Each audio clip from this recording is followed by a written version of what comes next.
ইনশাআল্লাহ একদম মন স্থির রাখেন, মজবুতের সঙ্গে থাকেন। যা আবহাওয়া দেখছি আর আমারও যা মহব্বত ভালোবাসার লোক গ্রামগঞ্জে যা আছে, আমিও যতটুকু যা সার্ভে করে দেখছি, ইনশাআল্লাহ এবারে আমরাই জিতছি। বলুন আলহামদুলিল্লাহ।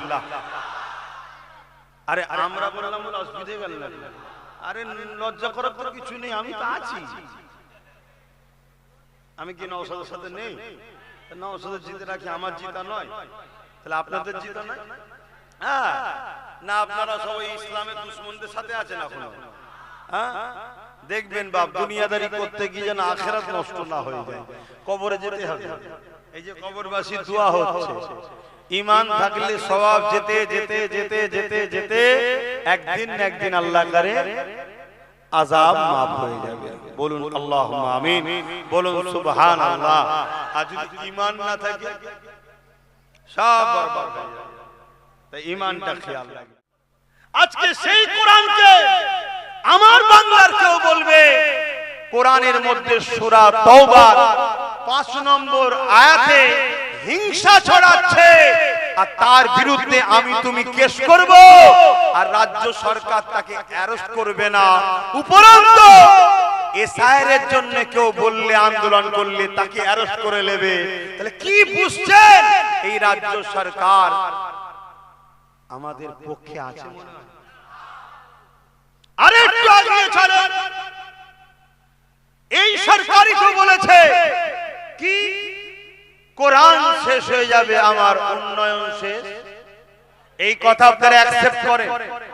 এই কথা অ্যাকসেপ্ট করেন? এই কথা ঠিক বলেছে না ভুল বলেছে? তা ভুল বলেছে, ক্ষমা চেয়েছে। তো ক্ষমা যখন চাইলে, তাহলে সে কোরআনের বিরোধী করেছে না করেনি? আর কোরআনের বিরোধী সে জালিম না জালিম নয়?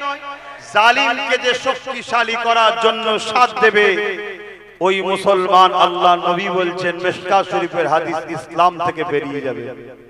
তাহলে আমি আমার মা বাবা ভাই বোনেদেরকে শিখাবো না যে খবরদার বাপ ভাইয়েরা, মা বোনেরা, বিজেপি যেমন জালিম, মসজিদ মাদ্রাসা কবরস্থান ঈদগাহ ভাঙছে, পুরো দেশকে বিক্রি করে দিচ্ছে, দেশের জিডিপি ধ্বংস করে দিয়েছে, জিনিসপত্র দাম আকাশ ছোঁয়া হয়ে গেছে, কন্টিনিউ নারীরা রেপ হচ্ছে। এই অত্যাচারী জালিমকে তোমরা সাথ দিও না, এটা বলার অধিকার বাপ মা ভাই বোনেদের জন্য আছে না নাই? আওয়াজ দিয়ে বলুন আছে না নাই? হাত তুলে সাক্ষী দিয়ে বলুন আছে না নাই? ঠিক তেমনি আমি আমার বাপ মা ভাই বোনদেরকে বুঝাবো না যে যারা জালিম হয় তাদেরকে শক্তিশালী করার জন্য যারা সাথ দেয় তারা ইসলাম থেকে বেরিয়ে যাবে। রাজ্য সরকার কেন্দ্রের কালো কানুন ওয়াকফ আইনকে মেনে নিয়েছে, অর্থাৎ ইও ওয়াকফের দুশমন, কোরআনের দুশমন, একে সাথ দিও না। দেখছো না রিসেন্ট বলছে, রিসেন্ট মসজিদে মসজিদে জুম্মার দিনে ইমামদের বলবো উস্কানিমূলক বক্তব্য যেন না দেওয়া হয়। বলো, তোমার বিবেককে প্রশ্ন করো, তোমাদের মসজিদের ইমাম উস্কানিমূলক বক্তব্য দেয়? তোমার আল্লাহর ঘরে হিংসামূলক বক্তব্য হয়, তোমার আল্লাহর ঘরে সন্ত্রাসী কথা হয়, তোমার আল্লাহর ঘরে সাম্প্রদায়িকতার কথা হয়। তাহলে আজকে বলো, এরকম একটা কথা বলছে, কোরআন শেষ হয়ে যাবে বলছে, এরা জালিম নয়? তাহলে আমি আমার বাপ মা ভাই বোনদের বলবো না যে এদেরকে বাবা ভোট দিস না, ঈমান চলে যাবে? এই বলাটা কি অপরাধ হয়ে যাবে? কথা মাথায় ঢুকছে? কিন্তু এতে কিছু মুসলমানদের অসুবিধে হচ্ছে দেখছি, এতে কিছু মুসলমানদের কিছু অসুবিধে হচ্ছে। ভাই তোমার অসুবিধা হলো কেন ভাই? বলছে না আপনি আমার নেতা নেত্রীর বিরুদ্ধে বললেন তাই। ও তাই নাকি? খুব ঠান্ডা মাথায় বুঝুন তো, আপনার নেতা নেত্রীর বিরুদ্ধে আব্বাস সিদ্দিকী বলেছে আপনার কষ্ট হচ্ছে, আর আপনার নেতা নেত্রী রাজনীতি ছেড়ে দিয়ে আমার ধর্মে আঘাত দিচ্ছে, এটা আমার কষ্ট হওয়ার দরকার আছে না? না, আমি তো আগে বলিনি। আগে তো তোমার নেতা নেত্রী আমার ধর্মে আঘাত দিয়েছে। এই রাজনীতির নেতাদের কাজ কি? ধর্মে আঘাত দেওয়া? ধর্ম বলে মাতামাতি করা। তাদের কাজ দেশ কিভাবে চলবে, দেশের মানুষ কিভাবে নিরাপদ থাকবে, দেশের মানুষের শিক্ষা, স্বাস্থ্য, কর্মসংস্থান, বাসস্থান, বিদেশি শক্তি থেকে দেশ কি করে হেফাজত থাকবে, রাজ্যের মানুষের রুজি রুটি, কাজ কারবার, পড়াশোনা কি করে হবে, এই নিয়ে তো ভাবা দরকার নাকি? এটাকে রাজনীতি বলো তো নাকি? এটা হ্যাঁ কিনা বলো? তা ছেড়ে দিয়ে এরা মসজিদ ভাঙার চেষ্টা করছে, মাদ্রাসা ভাঙার চেষ্টা করছে। নিউ টাউনে আমার জায়গায় আমার পয়সায় আমি মসজিদ করব, করতে দিচ্ছে না। উপরন্তু 1100 কোটি টাকা দিয়ে তুমি ধর্মস্থান তৈরি করছো। এটা কি তোমার কাজ? তারপরেও চলো, তোমার পছন্দ করছো, আমি বাধা দিতে যাচ্ছি না, কিছু বলতেও যাচ্ছি না, কিন্তু আমারটার বেলায় তুমি বাধা দিলে কেন?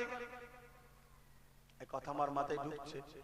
তাহলে আমি আপনি সিল দেবো, নুরা দেবো, আর ওই সিল দিয়ে নুরা দিয়ে আমার ইসলাম ভাঙবে, আমার মসজিদ ভাঙবে, তোমাকে আমাকে আল্লাহ জান্নাত দেবে তো? এই গুণ আমার বাপ ভাইদের বুঝানো দরকার আছে না? না।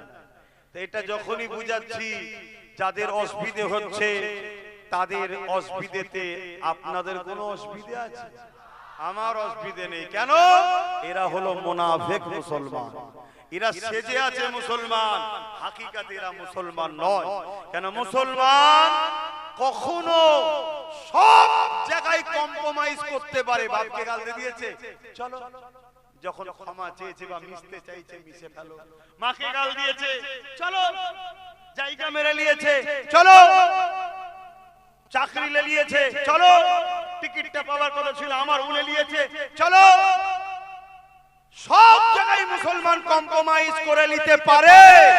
মুসলমান যদি কোরআন, আল্লাহ, ইসলাম, দ্বীন, নবীর ব্যাপারে কম্প্রোমাইজ করতে যায়, জেনে লিও ও মুসলমান সূরাতে সকলে হাকিকাতে বেঈমান কাফের হয়ে গেছে।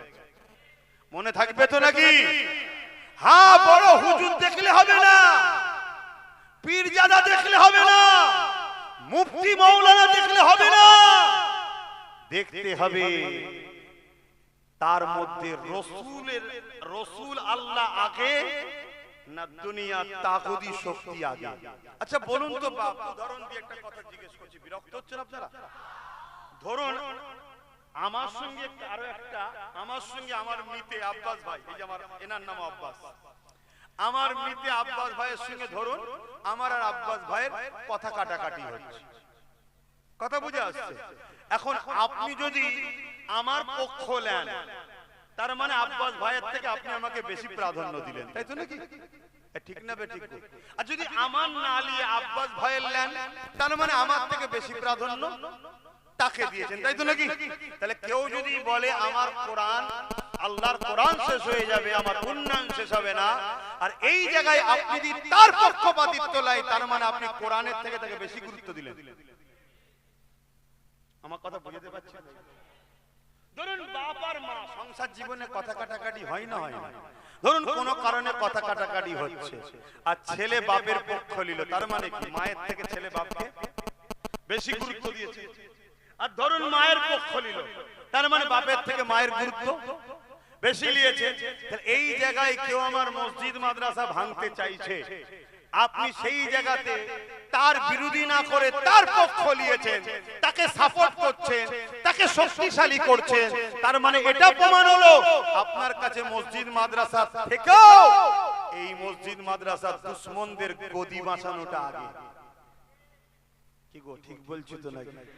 যারা মসজিদ মাদ্রাসা ধ্বংস হয় হয়ে যাক, কবরস্থান চলে যায় চলে যাক, বাপ দাদার কবরের উপর সিনেমা হয় হয়ে যাক, আমার দুনিয়ার জালিম নেতার গদি না চলে যায়, এই রকম মেন্টালিটি নিয়ে যে মুসলমান মসজিদ মাদ্রাসাতে পক্ষে না দাঁড়িয়ে মসজিদ মাদ্রাসার দুশমনের পক্ষে দাঁড়াবে, আপনার ঈমান কি বলছে? ইসলাম তো বলছে তার ঈমান নেই, আপনার কি মনে হচ্ছে থাকবে?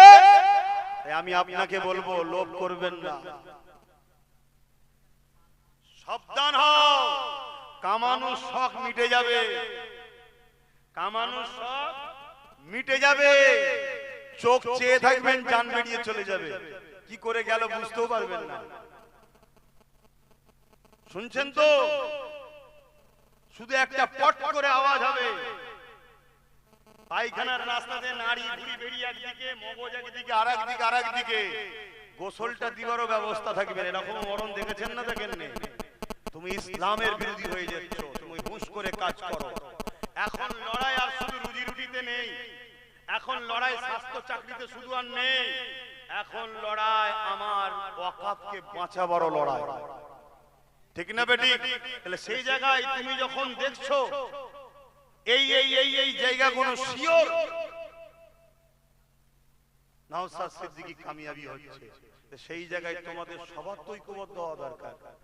হ্যাঁ, বাকি জায়গাগুলো না হয় ভাবা চিন্তা করা যেতে পারে। কমসে কম একটা ছেলে বিগত দিন লড়াই করছে না, করেন? আজকে ওয়াকাফ নিয়ে বাঁচাবার জন্য কেউ কেস করেছে? সেই নওশাদ সিদ্দিকী কেস চালাচ্ছে। এসআইআর নিয়ে যাতে মানুষ হাইরান না হয় তার কেস আজও চালাচ্ছে। এবং আমি আগেও বলেছিলাম, আজও বলছি, যাদের নাম ডিলিট হয়েছে তাদের উপরে জুলুম হয়েছে। আপনার যদি 2002 এর লিঙ্ক এবং বৈধ নাগরিক আপনি হন, আপনার উপর জুলুম হয়ে থাকে, আগেও যে কথা বলেছি আজও বলছি, আপনি ঘাবড়াবেন না, ঘাবড়ে নিজের জীবনের ক্ষতি করবেন না। আপনাকে পলিসি অবলম্বন করতে হবে এবং ওই বিপদে আপনি একা নেই, আপনার সাথে আমি আব্বাস সিদ্দিকী আছি, এটা কথা দিয়ে যাচ্ছি। এবং মনে রাখবেন, অহংকার করছি না, আমার সাথে বাংলার অগণিত যুব সমাজ আছে, বলুন আলহামদুলিল্লাহ। আর যুবক যাদের পক্ষে, ও বাকি সবাই অটোমেটিক তাদের পক্ষে, যুবকটাই সব থেকে ফ্যাক্ট, ঠিক না বে ঠিক? দেখছেন না মিডিয়াতে বেরোচ্ছে যে আমাদের দিকে সবাই আছে, যুবকরা নেই। অতএব 1500 করে টাকা দেওয়া হচ্ছে, বুঝাও যে গুটকা খাওয়ার জন্য দিচ্ছে। দেখেছেন না দেখেন? এই রে হ্যাঁ কে না বলবেন? তাহলে গুটকা খাওয়াবার জন্য 1500 টাকা দিচ্ছে। গুটকা আমাদের জন্য স্বাস্থ্যকর না ক্ষতিকর? তাহলে গভর্নমেন্ট ক্ষতি চাইছে যুব সমাজের, কথা মাথায় ভাবো, ভাবো। হোক 10,000 টাকা, যদি একটা কর্মসংস্থান হতো, এই যুবক কিন্তু অনেক উপকৃত হতো, ঠিক না বেটি? তো যাই হোক ভাই, আমি দুটো কথা একটু অন্য বিষয়ে বললাম, কথা বুঝে আসছে? কেন রাজনীতির ট্রেনিং আমাদেরকে দিতে হবে না? কথা বলে না, ওই বললাম তো মসজিদ মাদ্রাসা দুশ্মনের সঙ্গে সাথে দেবে, 1000 টাকা লিখে ইসলাম থেকে গেল। তো এটা ট্রেনিং দেবো না বাপ ভাইদেরকে? এই জন্য দিলাম। যদি আপনার মনে হয় যে আপনার কথা রেখে দিকে যান, তা রেখে দেন, অসুবিধা নেই। আল্লাহ রসুল বলেছেন ঈমান আছে না নাই আপনি বুঝবেন কি করে? আপনি আপনি আপনি আপনি আপনি যে যার মতো বুঝবেন কি করে আপনার ঈমান আছে না নাই? এই ঈমান দেখা যায়, তা আছে না নাই বুঝবেন কি করে? আল্লাহ রসুল বলেছেন কেউ যদি ভুল করে আর তাকে যদি তার ভুলটা কেউ ধরিয়ে দেয় যে ভাই এটা ভুল, তুমি মসজিদ মাদ্রাসার বিরোধী করুনি, ওয়াকাফের দুশমনদের সাথ দিওনি, শুনছেন? এটা শোনার পরে সে যদি অনুতপ্ত হয় যে হ্যাঁ ভাই আমি ভুল করছি, আমি ভুল করে ফেলেছিলাম, এই অনুতপ্ত তার মধ্যে যদি থাকে, জানবেন তার মধ্যে রাসূল বলছেন ঈমান আছে। জোরে বলুন সুবহানাল্লাহ। আমি এই বিষয়টালে উদাহরণ দিলাম, কিন্তু আরো বিষয়, কোন ছেলে হয়তো সিনেমা দেখেছে, তাকে বলা হলে তুমি সিনেমা দেখছো, এটা গুনার কাজ, অন্যায় কাজ, সে যদি বলে হ্যাঁ ভাই আমি সত্যি ভুল করে ফেলেছি, তওবা করছি, আল্লাহ মাফ করুন, শুনছেন? আল্লাহ রাসূল বলছে গুনাহগার, কিন্তু ওর মধ্যে ঈমান আছে। দ্বিতীয় রাসূল বললেন যার মধ্যে 3টে লক্ষণ নেই, 3টের মধ্যে কোনো একটা লক্ষণ যার মধ্যে পাওয়া যাবে না, তার মধ্যে ঈমান নেই। নাম্বার 1, অন্যায় দেখলে হাত দিয়ে রুখতে হবে। অন্যায় দেখলে হাত দিয়ে রুখতে হবে। যদি হাত দিয়ে রুখতে না পারো, মুখ দিয়ে প্রতিবাদ করতে হবে।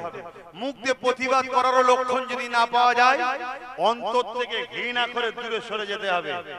যদি এই লক্ষণটাও না থাকে, তার মধ্যে ঈমান, জোরে বলেন, জোরে বলেন।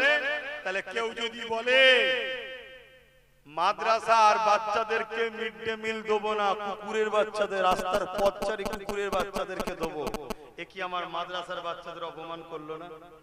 এটা নাই না অন্যায়? এই অন্যায়ের বিরুদ্ধে তোমার যদি অন্তর থেকেও ঘৃণা না থাকে, তা তুমি কিসের ইমানদার দাবি করছো? কথা মাথায় ঢুকছে? তো এইগুলো বাপ ভাইদেরকে জানানো হলো। আপনারা কি বসে গিয়ে ফেঁসে গেছিলেন নাকি? কি গো আব্বা জানেরা, বসে গিয়ে ফেঁসে গেলেন নাকি? একটু সাবধানে থাকবেন, আখরি জামানা। আসুন একটু সালাম করবো, ইয়া নবী সালাম